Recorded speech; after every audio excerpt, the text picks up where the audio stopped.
Bonjour à tous, alors ça faisait un petit moment que je n'avais pas fait de vidéo, tout simplement parce que j'étais trop occupé pour me libérer et vous dire un petit peu ce que je pensais de mes dernières acquisitions.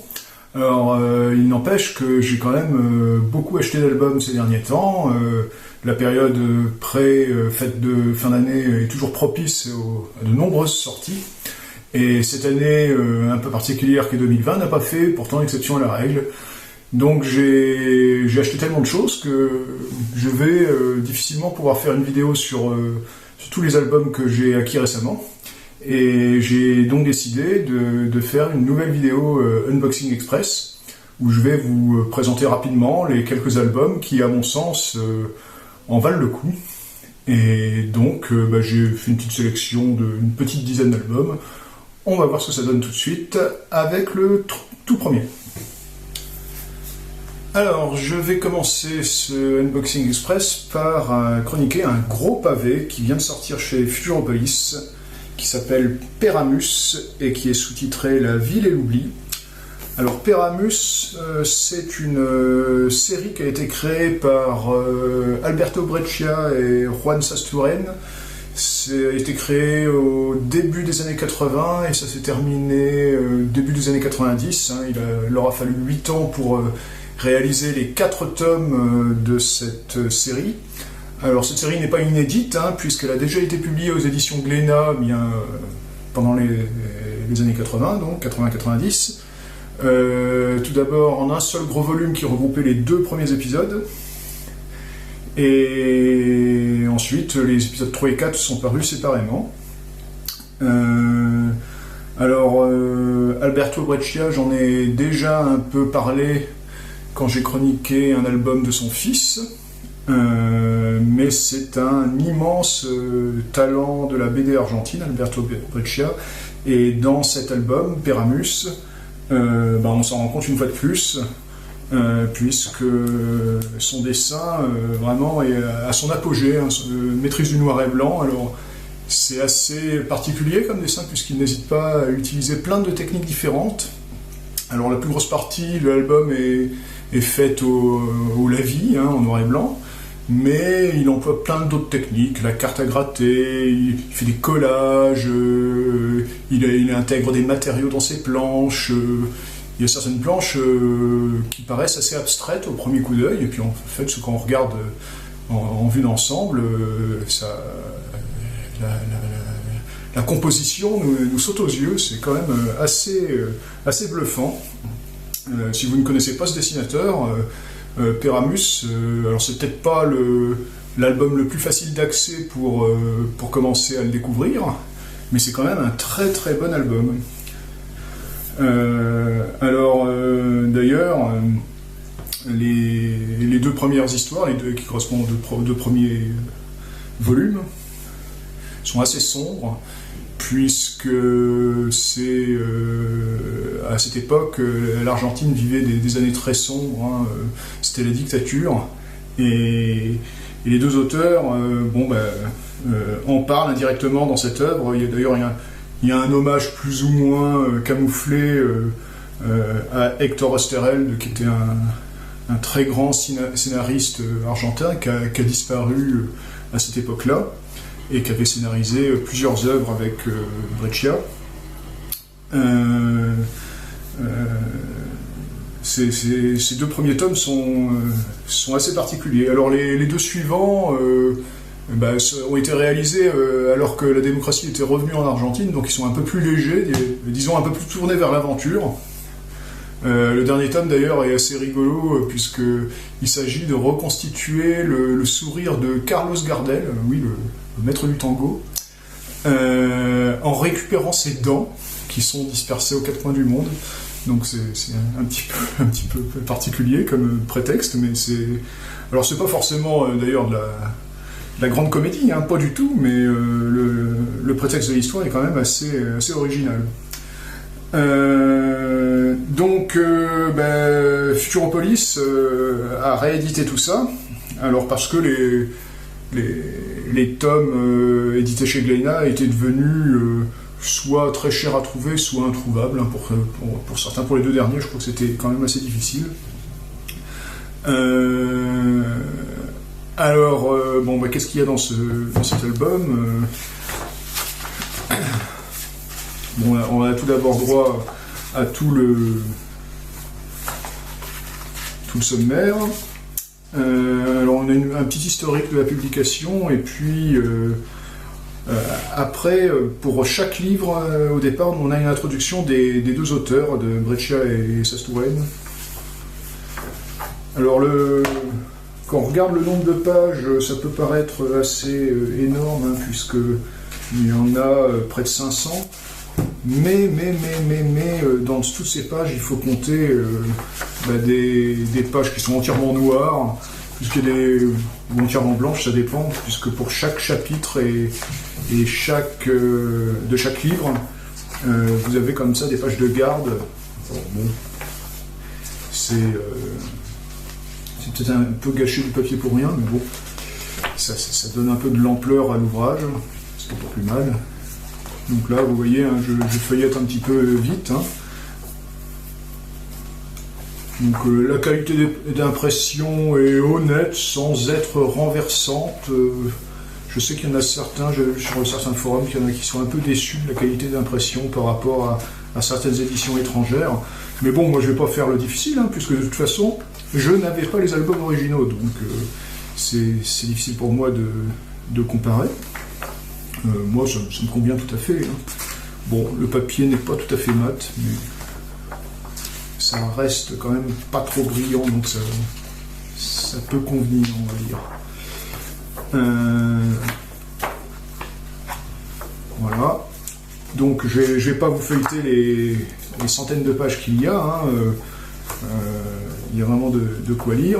Alors, vous voyez le style de dessin, hein, c'est quand même assez particulier. Il y a beaucoup d'effets qu'on ne voit pas d'ailleurs beaucoup chez d'autres dessinateurs. Hein. C'est quand même assez personnel comme dessin. Voilà. Alors c'est rigolo parce qu'il y a beaucoup de personnages réels qui interviennent dans le scénario. Alors, sur des choses qui ne sont pas réellement arrivées d'ailleurs, hein, pas forcément. Hein. Par exemple, il y a pas mal d'écrivains, il y a Gabriel Garcia Marquez dont on parle assez régulièrement. Il y a même un écrivain qui joue un rôle principal dans l'histoire, Jorge Luis Borges.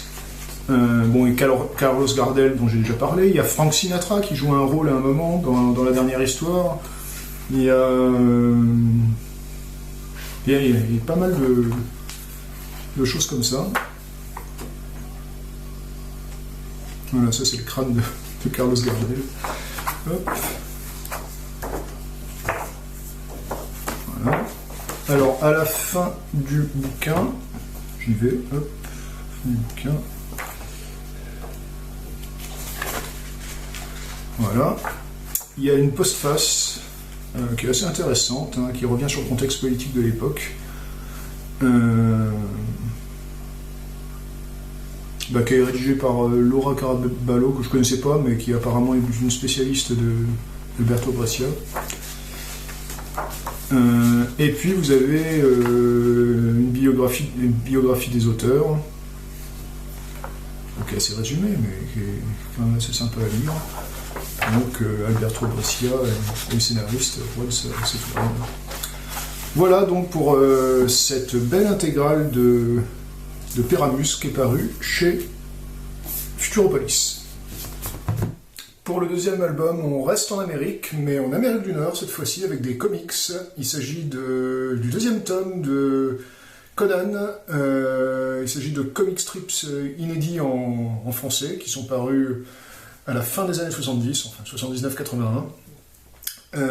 Alors ça fait suite au premier tome qui était paru il y a 2 ans à peu près chez l'éditeur marseillais Néophélis. Et là, il nous donne le deuxième et dernier tome. Alors, le principal auteur de cet album, c'est Roy Thomas, qui a scénarisé toutes les histoires. Alors, dans cet album, il y a 7 histoires sur plus de 200 pages.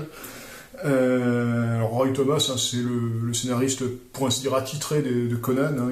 Il a fait une grande partie des histoires parues, quels que soient les supports. Il a même participé aux films qui ont été tirés, les films avec Schwarzenegger. Et dans cet album, donc, il y a principalement 2 dessinateurs qui ont contribué à une bonne partie des pages. Il y en a quelques autres, mais c'est un peu plus anecdotique. Alors les 2 dessinateurs auxquels je fais allusion, ce sont 2 dessinateurs philippins. Alors tout d'abord Ernie Chan, qui avait commencé par ancrer les planches de Conan, et puis qui finalement a dessiné entièrement plusieurs histoires. C'est un dessinateur qui a œuvré beaucoup chez Marvel, il a participé de mémoire à Daredevil, à Hulk, etc. Mais il est surtout connu pour ses créations pour Conan. Et puis, autre dessinateur et pas des moindres, Alfredo Alcala, qui est lui aussi un dessinateur philippin. Décidément, les Philippines fournissaient pas mal de main-d'œuvre pour les comics. Lui aussi, alors il a un dessin très facilement reconnaissable, Alfredo Alcala. Alors il a beaucoup dessiné du Conan, mais il a aussi créé sa propre série qui est assez connue, qui s'appelle Voltaire. Et si je me trompe pas, d'ailleurs cette série va prochainement être publiée chez le même éditeur, chez Néophélis Éditions. Alors quand on ouvre l'album, qu'est-ce qu'on a? Alors, tout d'abord, moi j'ai eu un petit marque-page, parce que j'ai commandé directement sur le site de l'éditeur, Néophélis. Alors je crois qu'il n'y en a pas forcément qui restent, puisque je crois que c'était réservé aux 200 premières commandes. Mais bon, si vous dépêchez, peut-être qu'il y a quelques marque-pages qui restent. Alors on commence par une belle introduction de Arnaud Montagne sur 2 pages. Bon, moi mon reproche toujours c'est qu'il n'y a pas d'illustration alors que ce serait possible, mais bon, le texte est quand même relativement intéressant. Et puis après on entre directement dans le vif du sujet. Alors là, on commence par les planches qui ont été créées par Ernie Chan. Il y en a un certain nombre.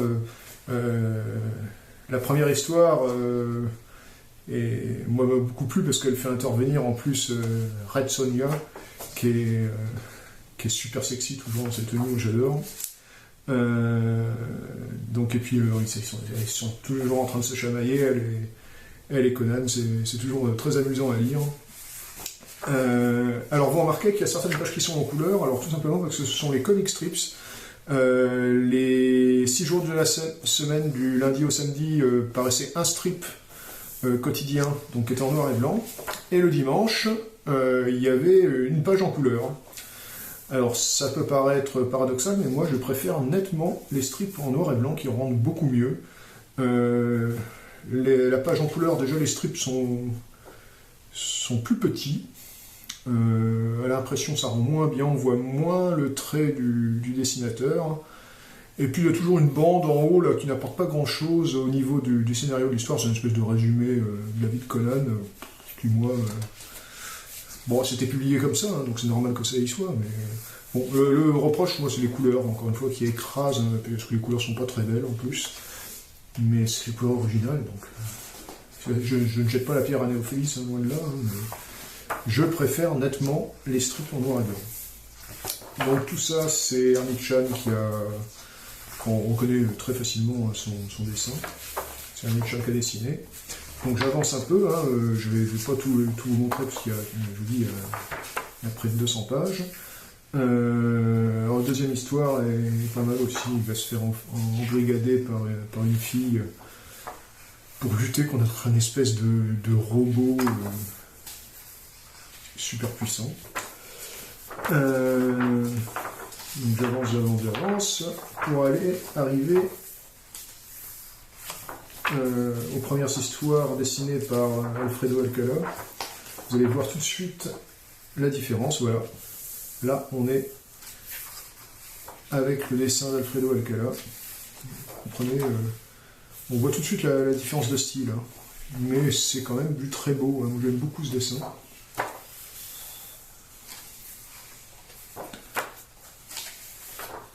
Voilà, donc j'avance. Alors, vous voyez, on est déjà à plus de la moitié de l'album, donc ce sont quand même ces 2 dessinateurs qui ont dessiné la grosse partie de l'album, c'est pour ça que je me suis arrêté un peu sur eux.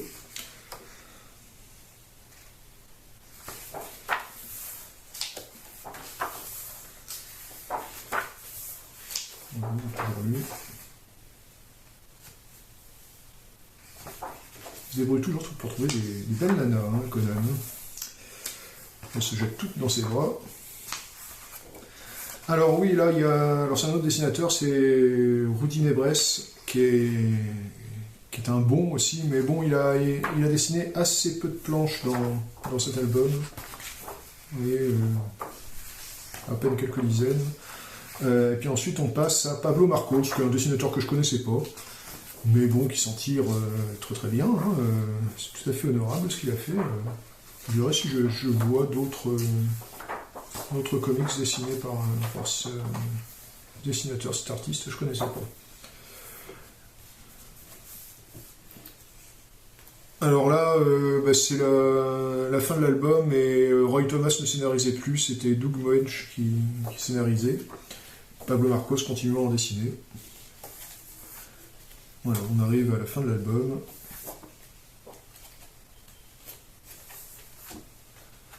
Voilà, 207 pages. Qui est une lecture très plaisante. Hein. Comme toujours, pour Conan, il n'y a pas grand-chose à jeter hein, dans la saga de Conan. Hein. Si vous aimez, vous pouvez être peu déçu. Hein. C'est quand même du tout bon pour moi. Voilà, Conan, les comic strips inédits, deuxième tome chez Néophélis Éditions. Allez, on revient à la BD franco-belge avec le premier tome de l'intégrale de la série Le Grand Mort, qui vient de sortir aux éditions Vent d'Ouest. Alors, c'est dessiné par Vincent Mallier, que moi je connaissais assez peu comme dessinateur. Je savais qu'il avait fait il y a déjà un petit moment une série qui s'appelle Les Aquanautes, qui a eu un petit succès, on va dire. Et autrement, je le connaissais surtout pour avoir réalisé un des tomes de La Quête de l'Oiseau du Temps. Quête de l'Oiseau du Temps, par contre, série que je connais très bien, pour la bonne raison que c'est la série qui a fait connaître Régis Loisel, le scénariste de cet album. Alors, Régis Loisel, c'est une vedette de la BD franco-belge, hein, puisqu'il a éclaté avec la série La Quête de l'Oiseau du Temps, scénarisée par Le Tendre. D'ailleurs, il continue de travailler dessus. Alors, il ne dessine plus, mais il participe au scénario et puis à la conduite de la série. Après, qu'est-ce qu'il a fait? Il a continué à très bien marcher avec sa réinterprétation qu'il a fait de l'histoire de Peter Pan. Et puis ensuite, il a eu un projet assez particulier puisqu'il a fait une BD à quatre mains avec Jean-Louis Tripp qui s'appelle Magasin Général, que je vous recommande, qui est une BD à part hein, dans le franco-belge. Alors là, plutôt ça se passe au Québec. Et puis là, il y avait cette série, Le Grand Mort, qu'il n'a fait que scénariser. En collaboration avec Gian, mais c'est lui qui est mis en avant hein, sur la couverture, ce qui peut un peu se comprendre. C'est une série que je ne connaissais pas du tout avant d'avoir acquis cette intégrale. Et en fait, eh bien, j'ai beaucoup aimé. Alors, qu'est-ce qu'il y a dans cette intégrale? Alors, il y a une très belle couverture, déjà, j'aime beaucoup cette couverture. D'ailleurs, on voit qu'au dos, c'est prévu pour le deuxième tome, on va avoir une frise qui va reconstituer en grand le titre. Donc, quand on ouvre, on a bien la reproduction de la couverture, mais sans les titres, en pleine page, ce qui est très joli. Alors par contre, petit reproche, ils ont fait une espèce de mise en page bizarre sur les couvertures originales, dont on ne voit plus qu'une petite partie, ce qui est très dommage. Hein. La couverture originale était très belle, et là, ils n'ont pas reprise en entier. Alors, je ne sais pas trop comment définir cette histoire, hein. Ça se passe pour une bonne partie en Bretagne, il s'agit d'histoires de légendes celtiques, et puis après, on fait des voyages entre plusieurs dimensions, une histoire d'apocalypse à moitié qui se passe après dans notre monde. Mais c'est très bien raconté, vous voyez là encore, c'est très bien raconté, c'est très bien mise en scène hein, par Vincent Mallier. Hein, Les mises en page sont très belles, les dessins aussi. On est vraiment pris par l'histoire. Moi, j'ai pratiquement lu l'intégrale en entier du début à la fin, alors que vu le nombre de pages, on aurait pu croire que je l'aurais lu en plusieurs fois. Non, non. C'est quelque chose qui donne toujours envie de tourner la page. Hein. Honnêtement, j'ai vraiment beaucoup aimé. Il y a certaines pages très spectaculaires. Alors, et puis Vent d'Ouest, alors oui, hein, il y a les 4 premiers tomes qui sont reproduits. Donc, ce qui fait près de 200 pages quand même, hein, parce que c'était des tomes déjà assez conséquents hein, qui flirtaient avec les 60 planches.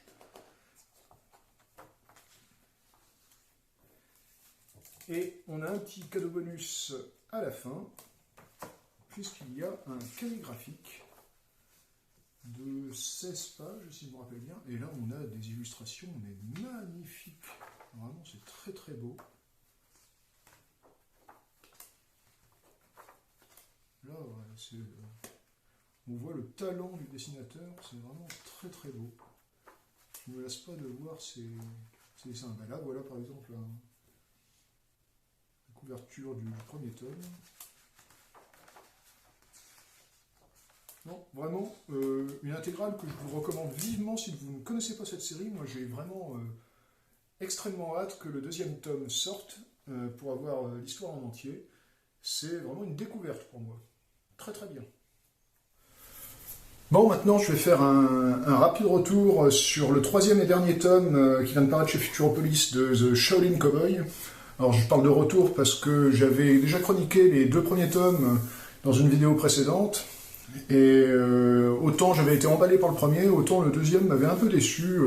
Non pas à cause du dessin de Geoff Darrow, qui est toujours aussi majestueux, hein, exceptionnel.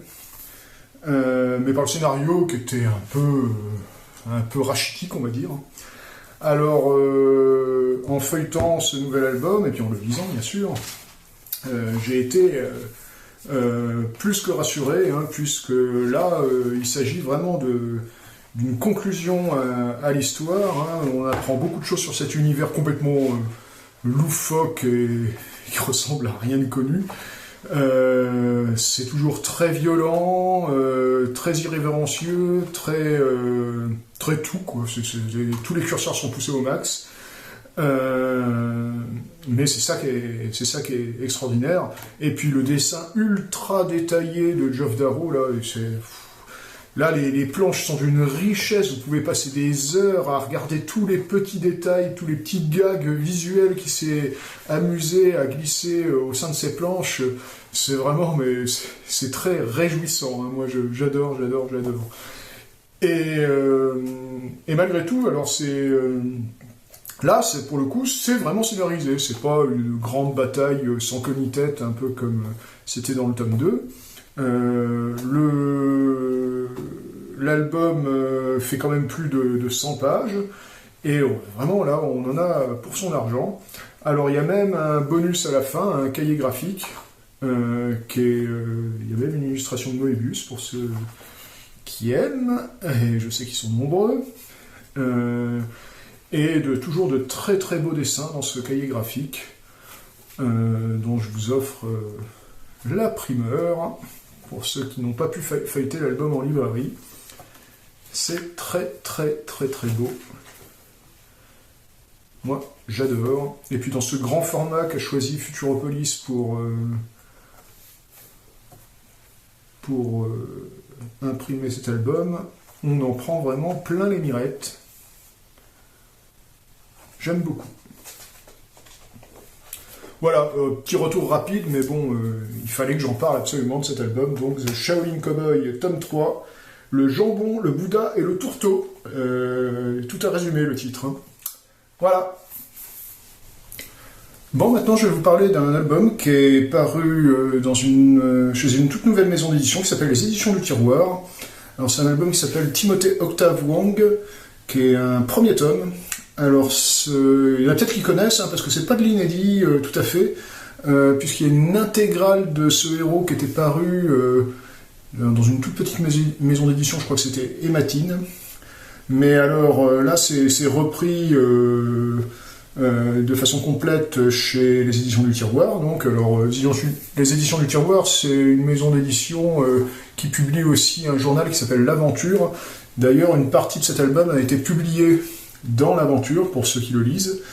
Alors, c'est quoi Timothée Octave Wong? Alors, c'est un héros qui a été créé par Luc Varnant, ou Arnand, qui est un auteur qui a débuté sa carrière en particulier aux côtés de Mittei, et d'ailleurs ça se voit dans son dessin. Plutôt que de reprendre Gilles Jourdan, il a voulu créer son propre héros, et c'est ce héros, Timothée Octave Wong, qui a été créé. Alors il n'a pas vraiment eu le succès escompté, hein, ça a été publié dans Spirou, ça. Du coup, il a créé une autre série qui là a eu un énorme succès. Série qui s'appelle Soda, mais il s'en est assez vite lassé, hein, puisqu'il il a créé le personnage, son identité graphique, il a réalisé les 3 premiers tomes, et puis après il s'en est allé vers d'autres horizons, hein. Je crois qu'il s'est reconverti dans la publicité. Et Soda, c'est Bruno Gazzotti qui l'a continué. Mais bon, il n'en reste qu'il a fait quand même des BD de qualité, et ce Timothée Octave Wong en est une, si on ouvre un peu l'album. Alors déjà, c'est très bien réalisé, hein, pour une maison d'édition débutante. Alors c'est pas des débutants qu'il y a derrière, hein, parce qu'il y a André Thémence, il y a François Walteri, etc. Il y a quand même des pointures qui sont derrière cette maison d'édition. Alors, c'est impeccablement imprimé. Alors, vous voyez le dessin qui fait fortement penser à du Mittei quand même, mais c'est normal, hein. Mais c'est du très très bon, hein. Alors, c'est une bande dessinée parodique, hein. On pense à plein de choses, hein. Vous voyez, les expressions des visages sont très très exagérées, mais c'est très rigolo à lire. Alors, dans ce premier album qui s'appelle Le Tibétain, il n'y a qu'une histoire de la toute première de Timothée Octave Wong, qui est une histoire courte en fait, puisqu'elle s'étale seulement sur 20 planches. Mais il y a un deuxième tome de prévu, hein, par la suite. Alors, le deuxième tome était déjà paru aux éditions Soleil, mais il doit être vraiment très difficile à trouver maintenant. Et pour compléter l'album, les éditions du Tiroir ont rajouté une deuxième histoire, alors qui n'a pas Timothée Octave Wong comme héros, mais une histoire indépendante. C'est un conte de Noël, mais un conte de Noël à la manière de Luc Varnant, ce qui est quand même très différent de ce à quoi on peut s'attendre. Alors le style graphique est un petit peu différent de Timothée Octave Wong, mais bon, on reconnaît bien sa patte, hein, malgré tout. Donc c'est une histoire qui fait 9 pages, 9 planches. Donc ce qui fait un petit album de 32 pages, hein, qui est bien sympa, je trouve. Donc si vous avez l'occasion, on le trouve en librairie. Moi je l'ai trouvé en librairie, dans ma librairie habituelle, donc on va le trouver assez facilement, je pense, hein.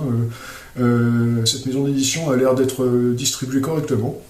Donc à vous de voir, vous pouvez le feuilleter. Moi j'ai bien aimé.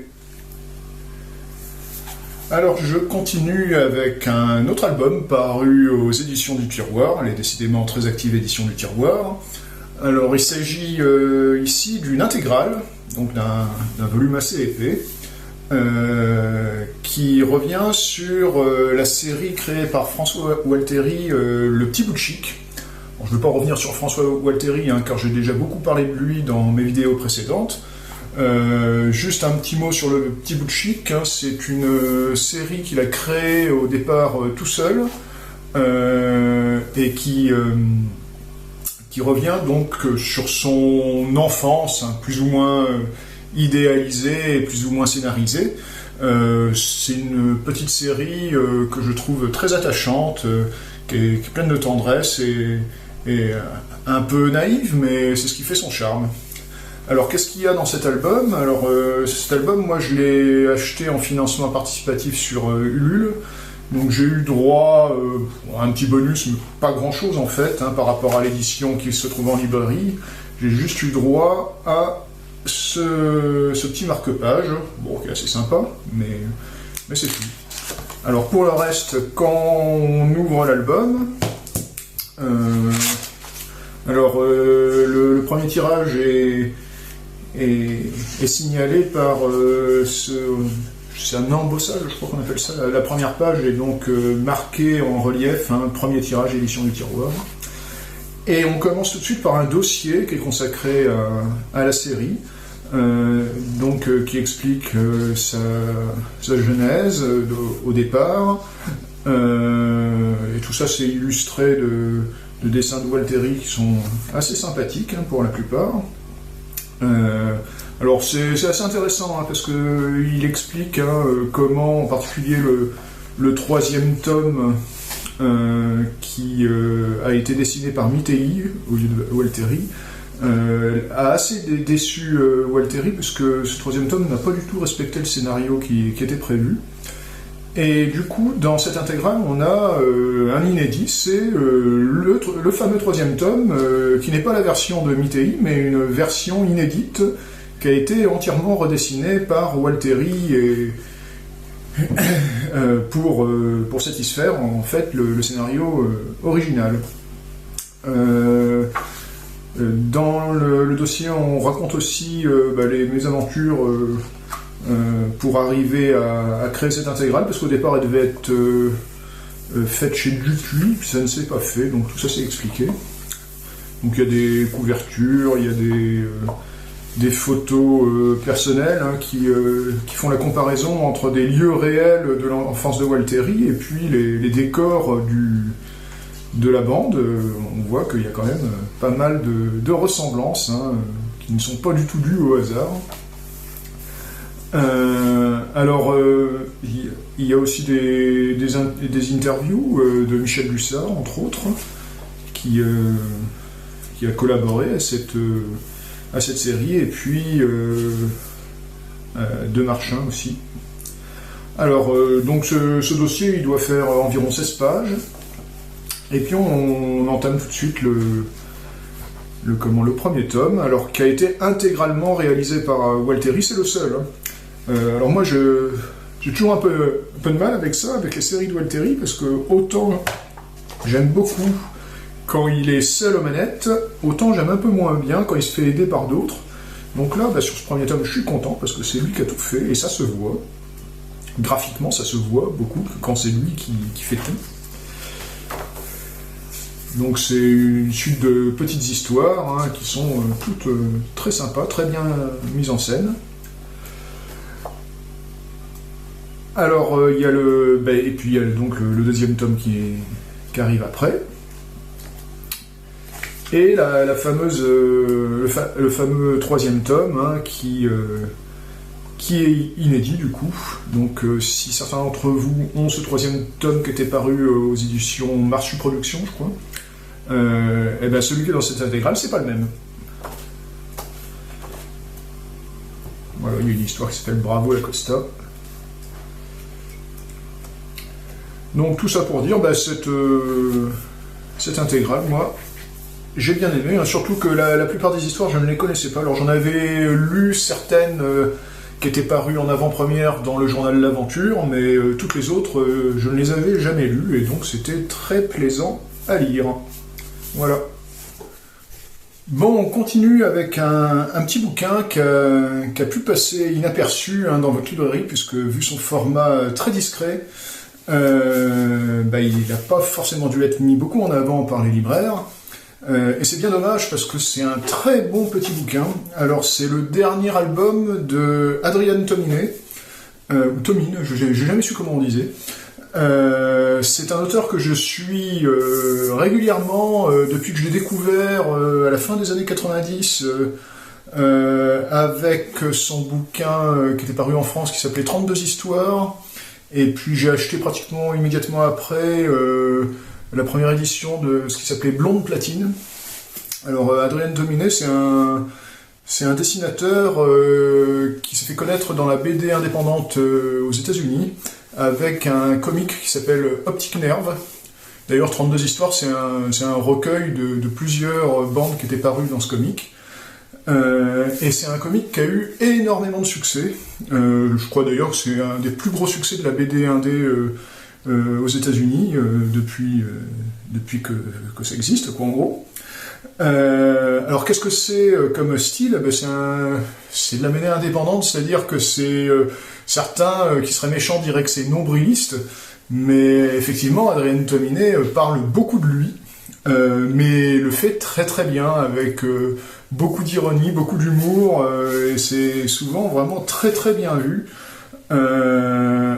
D'ailleurs, il est unanimement reconnu parce que il participe aussi en tant qu'illustrateur à des journaux aussi célèbres que Rolling Stone, que Esquire, et puis surtout The New Yorker, dont il a réalisé nombre de couvertures qui sont toutes plus magnifiques les unes que les autres. Alors c'est quoi comme style de dessin? Vous voyez sur les illustrations que je mets dans la vidéo, hein, c'est un dessin qu'on peut qualifier un peu de ligne claire. Au niveau des histoires, l'ambiance, je pourrais dire que ça se rapproche un petit peu de ce que fait Daniel Clowes dans sa période Ghost World. C'est un peu ça. Mais je vous recommande franchement. Alors, je vais parler maintenant donc de ce petit bouquin qui s'appelle, alors il a un nom à rallonge, hein, ça s'appelle La solitude du marathonien de la bande dessinée. Alors, quand on regarde le bouquin, déjà, il dénote au milieu de la production BD, hein, puisque c'est à peine si on voit qu'il y a un dessin sur la couverture, parce que c'est un dessin qui est fait qui est en relief, mais qui est noir sur fond noir, donc il faut vraiment avoir l'œil dessus pour le remarquer. Alors après, ça ressemble à un livre tout à fait ordinaire, pas du tout à une BD. Alors c'est Cornelius qui édite ça, hein, mais il a fait vraiment un bon boulot. Donc il y a un signe en tissu dedans, d'ailleurs qu'on voit dépasser ici. Et puis toute la couverture est toilée. Donc, j'ai appris après avoir acheté mon exemplaire que normalement il y avait un petit bonus avec, mais que je n'ai pas eu. La librairie a dû le garder pour lui. Il y avait un crayon qui était fourni avec ce calepin, parce que ça ressemble à un calepin en fait ce bouquin. Donc il y avait un crayon normalement qui était fourni avec, que je n'ai pas eu. Bon, tant pis. Alors quand on l'ouvre, l'aspect calepin continue, puisque vous voyez que sur la première page, vous avez quelque chose qui est écrit un peu dans le style, hein, c'est marqué « Si vous trouvez ce carnet, prière de le retourner », et puis là, vous avez l'emplacement pour l'adresse et même pour la récompense en euros. Et puis quand on ouvre, alors vous voyez que c'est du papier, comme dans un cahier, hein, du papier quadrillé, à petits carreaux, et tout l'album est sur ce style de papier. Donc après, la BD elle-même commence. Alors vous voyez, c'est le gaufrier vraiment classique, hein. Vous avez 6 cases par planche, régulièrement. Il n'y a pas de fantaisie de mise en page, hein. Tout l'album est comme ça. Vous voyez que c'est très très bavard, hein, mais c'est ce qui fait tout le sel de cet album, où Adrien Tominé décrit sa vie de dessinateur de BD. Alors en particulier les salons auxquels il va assister, alors c'est souvent assez tordant, hein, les relations avec les fans, les relations avec les confrères dessinateurs. Moi j'ai vraiment beaucoup aimé lire tout ça, c'est toujours plein d'humour, et puis il se met pas en avant. D'ailleurs, il a souvent le mauvais rôle, hein, il n'est pas vraiment mis à son avantage, hein, mais c'est vraiment très très rigolo. J'ai beaucoup aimé, hein. Autant le dernier album qu'il avait sorti m'avait laissé une impression un peu mitigée, autant celui-là, j'ai franchement adoré. Donc l'album fait 150 pages, un peu plus de 150 pages, 160 pages. Moi j'ai tout lu d'une traite, hein. Honnêtement j'ai beaucoup aimé. Voilà, vous voyez une petite biographie qui est écrite comme au crayon sur la page de garde avant de refermer le volume. Donc voilà, si vous arrivez à le trouver, La solitude du marathonien de la bande dessinée, c'est du tout bon, hein, c'est du tout bon. On continue dans la BD indépendante américaine, alors là de la BD très indépendante, hein, puisqu'il s'agit là du premier volume qui s'appelle Zap Comics, qui est paru chez un éditeur que je ne connaissais pas, qui s'appelle Stara. Alors, qu'est-ce que c'est Zap Comics? Alors, c'est une légende dans le milieu de la BD indé aux États-Unis, puisque c'est un comic qui a été créé par le non moins légendaire Robert Crumb, qui est un dessinateur extrêmement connu là-bas, et aussi en France, hein, puisque bon nombre de ses œuvres ont été traduites, en particulier chez Cornelius. Alors, Zap Comics, qu'est-ce que c'est? C'est un comic qu'il a créé tout seul. C'était à la fin des années 60, en 1968. Et donc le premier numéro, il n'y a que lui qui dessine dedans. Et c'est un comic où il a décidé d'avoir une liberté complètement totale, en particulier en ce qui concerne les interdits de l'époque concernant la violence et le sexe. Et il s'en est donné à cœur joie. Alors le premier numéro, c'est lui tout seul qui les a créés. Alors c'était sur du papier pas très bon, la qualité d'impression n'était pas terrible, mais il a eu tout de suite énormément de succès, à cause en particulier du temps de liberté qui est régné. Et dès le numéro 3, le troisième numéro, alors c'est pas le numéro 3, c'est le numéro 2, parce que ça a commencé au numéro 0, il s'est fait épauler par d'autres futurs grands de la BD indépendante américaine, en particulier Gilbert Shelton, qui est devenu très célèbre lui aussi par la suite. Alors en France, il est connu en particulier pour sa série des Freak Brothers, qui ont été édités chez l'éditeur, je crois que c'est Tetrad Underground. Et puis il y a eu énormément d'autres collaborateurs, en particulier il y a eu Steve Clay Wilson qui a participé pratiquement à tous les numéros. Mais tout ça, ces disparitions ne sont pas faites sans douleur, hein, puisque dès la deuxième année, il y a eu des procès pour obscénité. Ça se faisait pas à l'époque, hein, de montrer des sexes en gros plan et ce genre de choses. Et le procès a été perdu, il y a des amendes qui ont dû être payées. Et pour cette raison, la parution de Zap Comics a été assez irrégulière.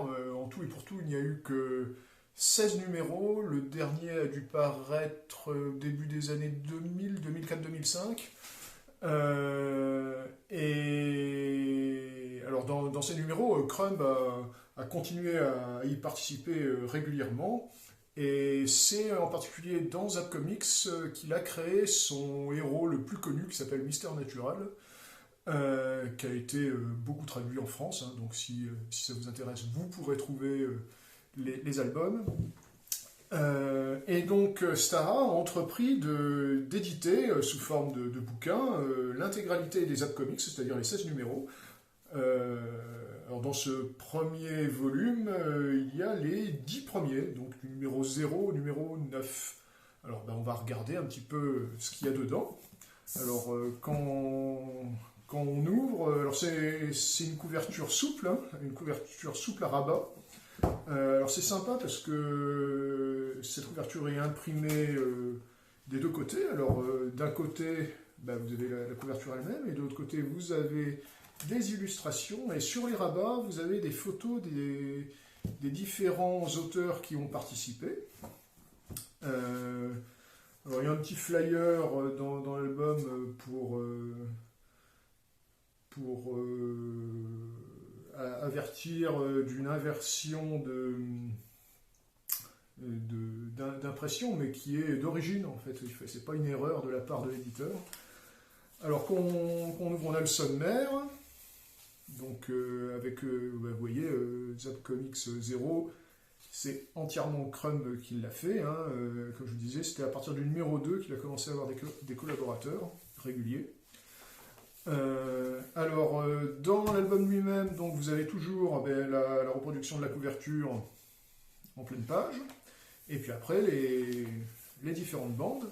Alors, c'est sur du papier mat, c'est très bien, c'est tout en noir et blanc. La qualité de reproduction est irréprochable. À mon avis, dans le comics original, la qualité d'impression n'était pas si bonne. Hein. Donc voilà, Mister Natural, hein, dans une de ses premières histoires. Donc je ne vais pas tout vous montrer parce que l'album fait quand même plus de 500 pages. C'est quand même très très très copieux. Alors bon, l'inconvénient dans ce genre de choses, c'est que forcément il y a du bon et du moins bon, ou plus exactement du qui plaît et du qui plaît moins, ça va dépendre. Moi, toutes les bandes de Robert Crumb, franchement, j'ai beaucoup aimé. Celle de Gilbert Shelton aussi. Steve Clay Wilson, ça dépend. Il y en a qui sont très bonnes, et puis d'autres qui vont... Ah ben voilà, ça c'est la partie où c'est imprimé à l'envers, mais c'est pas une erreur. Donc Steve Clay Wilson, parfois il va un peu trop dans la provoque à mon goût, la provoque pour la provoque. Bon, ça apporte pas forcément grand chose. Oui, je vais passer vite sur les pages, hein, parce qu'il y en a certaines qui sont soit très très gore, soit très très pornographiques, on va dire. Donc je vais jusqu'à la fin du bouquin comme ça. Et à la fin du bouquin, il y a des petits bonus qui sont sympas. Tout d'abord, j'arrive à la fin. Eh bien, il y a des interviews des différents dessinateurs, illustrés de photos. Donc, c'est des interviews, c'est beaucoup dire, hein, c'est des petits extraits d'interviews, avec des photos sympas à chaque fois. Et puis, il y a la galerie des couvertures originales, mais cette fois-ci reproduite en couleur. Donc, il y a un cahier couleur à la fin du bouquin. Donc ça, c'est très sympa. Voilà les différentes couvertures.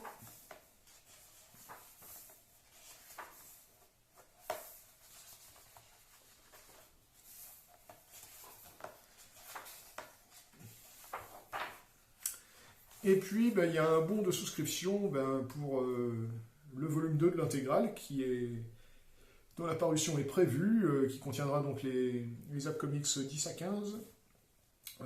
Si ça vous intéresse, je vous conseille de souscrire, hein, parce que c'est le genre de projet, je pense, qui a besoin de soutien, parce que ça ne doit pas vendre des tombereaux d'albums, hein, c'est quand même très très particulier comme BD. Mais honnêtement, moi j'ai tout lu, et globalement j'en suis assez satisfait, j'ai bien rigolé. J'avoue que parfois j'étais un peu choqué. Pour une BD qui a plus de 40 ans, c'est quand même assez étonnant. Mais voilà, ce qu'il y a sur la couverture, c'est pas mal. Le comic book qui vous branche, c'est exactement ça. À découvrir. À découvrir.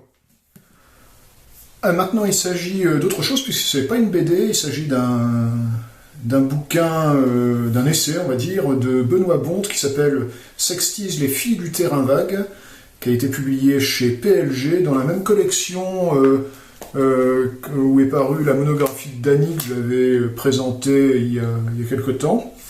Alors, qu'est-ce que c'est, les filles du terrain vague? Eh bien, c'est un bouquin qui revient sur la librairie du terrain vague, qui avait été montée par... Eric Losfeld, hein, à la fin des années 60, et c'est lui qui avait commencé à apporter des BD qui se revendiquaient ouvertement comme étant adultes. C'est par exemple lui qui a révélé Jean-Claude Forest avec sa Barbarella, qui a été vraiment un choc à l'époque, hein, à tel point d'ailleurs qu'un film en a été tiré par Roger Vadim avec rien de moins que Jane Fonda dans le rôle titre. C'est lui aussi qui a révélé, qui n'a pas révélé, mais qui a permis à Paul Cuvelier de s'affranchir un petit peu de la BD tout public qu'il connaissait déjà avec Corentin. Et Cuvelier s'est associé avec le débutant Jean-Claude Van Damme au scénario pour Epoxy. Et il y a plein de choses comme ça qui ont été créées par l'intermédiaire donc d'Eric Losfeld. Alors c'est un bouquin qui est très très dense, c'est à la fois un avantage et un inconvénient. Alors quand on le feuillette d'ailleurs, l'inconvénient on le voit tout de suite, c'est que pour pas avoir la forme d'un annuaire téléphonique, c'est écrit dans une police de caractère mais minuscule. Donc ceux qui ont des problèmes de vue, armez-vous d'une loupe, hein, parce que c'est vraiment petit. J'ai rarement vu un bouquin écrit aussi petit. Alors par contre, le texte est très très riche et très amusant à lire, hein, parce que ça se lit vraiment comme un bouquin, je dirais presque d'aventure, hein, parce que c'est vraiment une aventure qui est arrivée à cet homme, Eric Losfeld. Alors c'est illustré d'énormément de documents. Alors le bouquin est tout en couleur, hein. Il y a beau avoir beaucoup de texte, c'est tout en couleur. Il y a énormément d'extraits de BD, voire des BD complètes pour certaines. C'est très très beau, hein. Là, il y a par exemple beaucoup de dessins de Jean-Claude Forest. C'est vraiment très très riche. J'ai mis un certain temps pour le lire en entier parce que franchement, il y a beaucoup de choses. C'est extrêmement bien documenté. C'est vraiment une somme de travail considérable. Je suis impressionné par le boulot qu'a abattu Benoît Bonte, parce que c'est vraiment très bon. Il y a plein de choses que j'ai appris, parce que la plupart de ce qu'il y a dans ce bouquin, je ne connaissais pas, hein. Je suis persuadé que même les gens qui sont contemporains de cette époque, il y a plein de choses qu'ils vont découvrir en lisant ce bouquin, hein. Il y a du Druillet aussi, il y a plein de choses. C'est vraiment très recommandable pour un prix franchement qui est modique. Donc je vous recommande vivement Sexties, les filles du terrain vague. Alors, je termine cette vidéo avec rien de moins que la plus grosse sortie de cette fin d'année 2020, puisqu'il s'agit du 27e tome de la série de Blake et Mortimer, qui s'appelle Le Cri du Moloch. Alors bon, vous me direz, c'est quoi l'intérêt de faire un unboxing d'un Blake et Mortimer qu'on trouve dans tous les hypermarchés? Il s'agit en fait de l'édition bibliophile, qui est une édition limitée. Et pour savoir ce qu'il y a dedans, c'est assez difficile parce que j'ai remarqué en librairie qu'elle est sous blister, donc on ne peut pas la feuilleter. Et par curiosité, je l'ai acheté, alors malgré le prix assez rédhibitoire, hein, à plus de 20 € par rapport au prix normal d'un album classique. Alors, ce nouvel album, il est créé donc par Jean Dufaux au scénario, et Christian Caillot et Étienne Schrader au dessin. Alors il fait suite, alors c'était pas une suite forcément attendue, à un album qui s'appelle L'Onde Septimus, que je n'avais que très moyennement apprécié. Et je crois que j'étais pas le seul. Alors parce que Jean Dufaux expliquait en interview que il avait un scénario beaucoup plus élaboré qui s'est écoulé sur 3 tomes. Bon, il a condensé un peu, et puis bon, il est sorti ce 2e tome, Le Cri du Moloch. Alors, cette édition bibliophile, ça consiste en quoi? Alors, déjà, il y a une jaquette, donc on peut enlever, hein, mais alors, elle n'est pas imprimée au verso, hein, c'est tout blanc, donc il faut faire quelque chose au verso. La couverture de l'album, sans la jaquette, est super sobre, parce qu'elle est complètement unie, sauf un petit carnet et un stylo plume. À l'intérieur, vous avez un ex-libris, qui vaut ce qu'il vaut. Moi, je trouve pas ça très percutant comme image, mais bon. Après, le papier utilisé est du bon papier, il n'y a rien à dire. Donc, c'est une édition numérotée. Il y a 8000 exemplaires. Alors, il en existe peut-être encore, hein, dans les librairies, hein, puisque, je vous le dis, hein, le prix est quand même assez bloquant, moi je trouve. Surtout qu'on ne peut pas feuilleter l'intérieur, donc on achète un peu au hasard. Et il est censé avoir, au sein de l'album, des hors-textes. Alors là, moi j'ai été super déçu par ces hors-textes. Hein. Moi je me rappelle des hors-textes de Jacobs, qui étaient vraiment, véritablement des beaux dessins qui s'inséraient au sein de l'histoire. Là, j'ai plus l'impression, à chaque fois, que ce sont des zooms sur des cases hypothétiques qui auraient pu être placées, puis qui ont été retirées des pages. J'ai pas l'impression d'illustrations qui ont été faites exprès. Et moi, ce qui me gêne, c'est que, franchement, c'est pas des dessins qui sont très percutants, très détaillés. Je vous dis, j'ai plus l'impression d'avoir affaire à des zooms sur des cases supprimées de l'album. Ce qui me semble presque à la limite de l'arnaque. Donc, pour tout vous dire, j'ai été assez déçu de cette édition bibliophile et je pense pas que je me ferai à nouveau avoir. Hein. La prochaine fois, j'achèterai l'édition courante, ça suffira bien, parce que en dehors de ça, il n'y a rien de plus hein, par rapport à l'édition courante. En dehors de ça, de l'album se lit bien. Je l'ai mieux aimé que Londe Septimus, malgré une fin un peu capillotractée et un peu décevante. Mais globalement, je l'ai quand même mieux aimé que Londe Septimus. Voilà donc pour le Cri du Moloch en édition bibliophile. À vous de voir si ça vous intéresse. Donc voilà pour cette petite sélection de BD que j'ai acheté au cours des derniers mois. J'espère que ça vous aura plu. Désolé si j'ai encore fait trop long. Je vous rappelle, je ne sais pas si vous avez remarqué, vous n'êtes pas obligé de regarder toute la vidéo s'il n'y a que des parties qui vous intéressent. Cette vidéo est chapitrée, donc vous pouvez sauter directement à la partie qui vous intéresse. C'est une procédure qui est prévue dans YouTube qui est assez pratique, je trouve. Voilà, donc je vous dis à bientôt pour un retour à un unboxing plus classique. Et en attendant, je vous souhaite tous mes meilleurs vœux pour l'année 2021, puisqu'au moment où j'enregistre ces mots, on est le 31 décembre, hein, donc le réveillon est dans pas longtemps. Allez, ciao!